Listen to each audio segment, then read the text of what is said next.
So I wanted to have a chat with you guys today. Today I went around and I was looking at different banks, credit unions, and stuff like that. And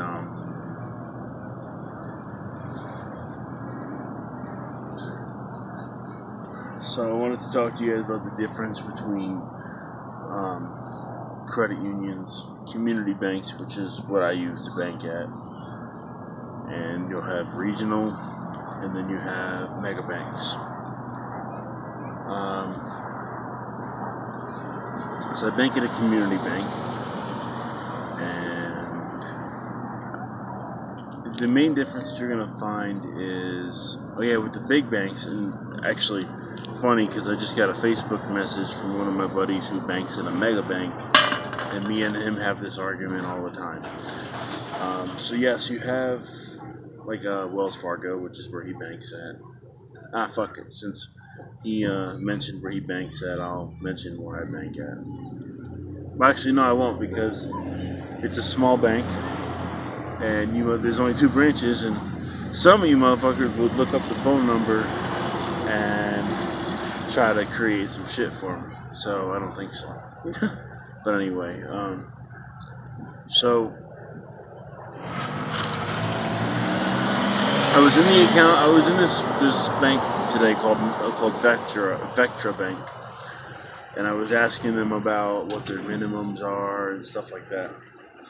Vectra Bank is a mega bank, and they're one of the big ones. They're not as big as Wells Fargo or anything like that, but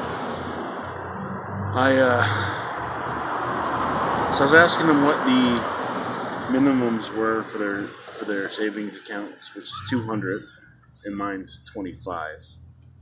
Their fees were a lot more expensive. I think my fee is for a bounce check or something is, I think it's like $20 or something. I don't know. I don't bounce checks, so I don't know. But theirs was $35. Okay. So you have to keep more in there. So technically, that's money that you have that you don't have. Now the bad part is, for something like mine, the community banks, you have to understand that things are a little bit slower. Like today, I just went and deposited. I think it was $195 or whatever. That's actually not going to show up until tomorrow, even though I deposited it before 3 o'clock. If you deposit it after 3 o'clock, it gets counted for tomorrow and deposited the next day. But I deposited it before 3 o'clock, which means tomorrow it'll be available. Which is good because I'm going to need some of it tomorrow.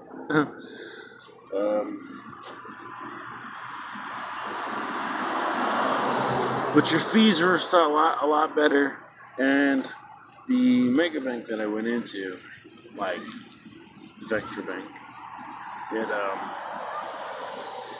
it's so like closed off and not personable. And then when I went into mine right after that to deposit the money, they greet you by name. Everybody knows you, dude.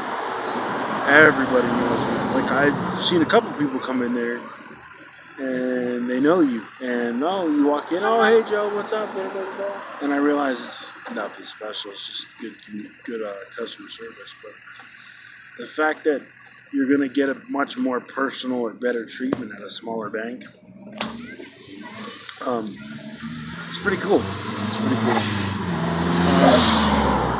Of course, the interest rates are a little bit, they're comparable, but from when I had Wells Fargo to where I bank at now, the interest rate on your savings account is a little bit lower. But you got to remember, those guys don't have as much money. And you can't do cool things like what you can with Wells Fargo. If you lose your card, you can go in the app and turn it off. You're going to give up some functionality, but in all reality, you shouldn't be losing your card. Keep track of your debit card.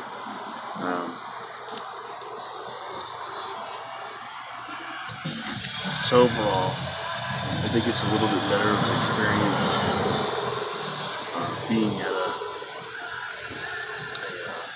community bank versus one of the big time ones. Plus, a lot of back in '08 when the big bank failure happened, a lot of the community banks weren't affected, and um, and no credit unions were affected because credit unions and banks are not the same thing. Um, a credit union is more like when you have an account, you're a part owner. We have a few of them here too. But if anything, the best thing I could tell you is to stay away from the big boys, the Wells Fargo's, the Chases, the Bank of New York, Bank of America, U.S. Bank, some of those. Stay away from them.